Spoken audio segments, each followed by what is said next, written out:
दोन ठाकरे एक सभा. महापालिका निवडणुकीची रणधुमाळी सुरू आहे. महापालिका निवडणुकीच्या पार्श्वभूमीवर आज नाशिकमध्ये आयोजित केलेल्या सभेमध्ये मनसे प्रमुख राज ठाकरे यांनी भाजपावर पक्षांतरावरून जोरदार हल्लाबोल केला आहे.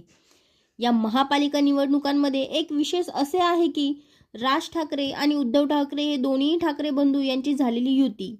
सत्ताधाऱ्यांनी दबाव तंत्र, दमदाटी आणि पैशांचे आमिष दाखवून काही ठिकाणी विरोधकांना माघार घेण्यास भाग पाडले, असा आरोप मनसेकडून करण्यात आला आहे. राज ठाकरे यांनी माझ्या संपूर्ण राजकीय आयुष्यात मी अशी निवडणूक कधीच पाहिली नाही, अशी जोरदार टीका केली आहे. या सर्व पार्श्वभूमीवर नाशिकमधील सभेला महत्त्व आले आहे. यावर राज ठाकरे बोलताना, आज अनेक वर्ष रखडलेल्या याची कारण कोणालाही देता येणार नाहीत, सांगता येणार नाहीत, कारण कळलीच नाहीत की इतकी वर्ष या निवडणुका घ्यायला का लागल्या, कशासाठी लागल्या. 4 वर्षापूर्वी मुदत संपून देखील या महानगरपालिकेच्या निवडणुका का होत नव्हत्या. मला असं वाटतं की का होत नव्हत्या हे पहिल्यांदा याचं उत्तर हे आत्ताच्या सरकारने दिलं पाहिजे. आणि मग इतक्या वर्षानंतर ज्या वेळेला निवडणुका होत आहेत त्याच्यानंतर ज्या प्रकारचा गोंधळ या महाराष्ट्रामध्ये आत्ता सगळा सुरू आहे,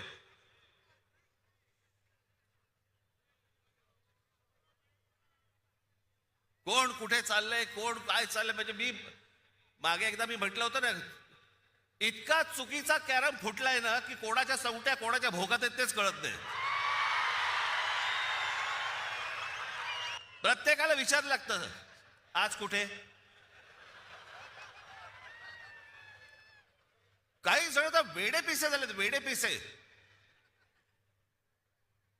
त्या दिवशी मला कळलं, कोणीतरी एकाने छाननीच्या वेळेला, म्हणजे ते फॉर्म भरायची तारीख मुदत निघून गेली होती फॉर्म भरायची, छाननीच्या वेळेला समोरच्याचा एबी फॉर्म घेतला आणि गिळून टाकला. बरं, वेळ नव्हता, दिवसही नव्हते. एखादा दिवस मिळाला असता तर सकाळी बाबा वाट तरी बघता आली असते त्याची की एबी फॉर्म बाहेर येईल, बाहेर येईल, बाहेर येईल, मग नंतर फॉर्म भरू. एका प्रभागातल्या 3 जणांना, जे तिन्ही जण एका घरातले आहेत, त्यांना 15 कोटी रुपयाची ऑफर झाली. 15 कोटी. कोणाला 5 कोटी, कोणाला 10 कोटी, कोणाला 2 कोटी. येतात कुठून पैसे या लेवलला? इथपर्यंत परिस्थिती आणली तुम्ही महाराष्ट्राची. एक तर उभं राहू द्यायचं नाही, माणसं विकत घ्यायची, भीती घालायची, दहशत निर्माण करायची, आणि अशा वातावरणामध्ये तुम्ही निवडणुका घ्यायला बघताय. मला समजलंच नाही या इथे नाशिकमध्ये पण भारतीय जनता पक्ष, अहो तुमच्याकडे माणसं होती ना, जुनी काम करणारी माणसं होती ना.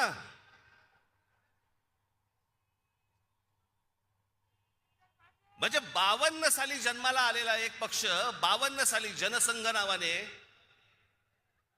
त्यांना 2026 ला पोरं भाड्याने घ्यावी लागतात.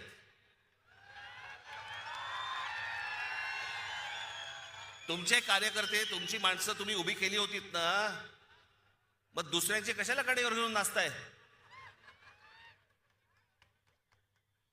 याचं कारण, जो पक्षामध्ये इथे काम करतोय तर काही शून्य किंमत. मी समजू शकतो की एखाद्या मतदारसंघामध्ये बाबा 2 जण चांगली लोक असतात, 3 जण चांगली लोक असतात, त्या 3 जणांमधला एखादा निवडावा लागतो, बाकीच्या दोघांना देता येत नाही. मी समजू शकतो, कारण जागाच एक असते. पण जी लोक सतत काम करतायत, इतकी वर्ष काम करतायत, त्यांना पूर्णपणे बाजूला सारून दुसऱ्या पक्षामधला माणूस घ्यायचा आणि त्याला उभं करायचं, हा तुम्ही त्या कार्यकर्त्याचा अपमान नाही करतात? बाहेरून माणसं लागतात तुम्हाला. बरं, ती आणतात ते काही आनंदाने येत नाही येत, रात्री पैसे पोचवले जातात.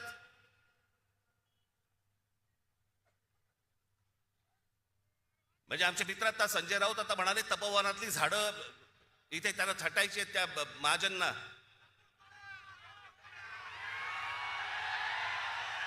अहो लाकूड तोड्या बरा होता.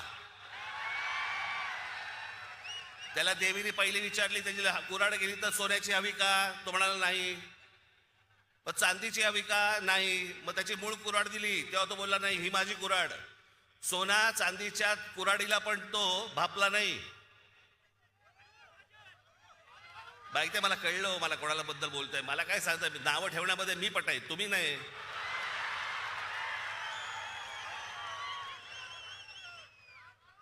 पण झाडं पण छाटायची ना, पण झाडं छाटायच्या अगोदर स्वतःच्या पक्षामधले कार्यकर्ते छाटले. या पक्षामधली लोक छाटली पहिली, बाहेरून झाडं मागवली आणि ती आता पक्षात लावतायत.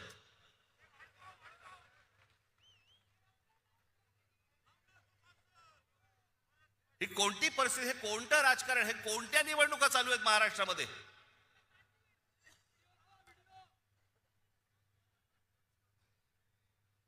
दोन 2012 साली ज्यावेळेला ज्यावेळेला इथे सत्ता आली, 17 साली इथे फडणवीस आले आणि म्हणाले मी नाशिक म्हणे मी दत्तक घेतो.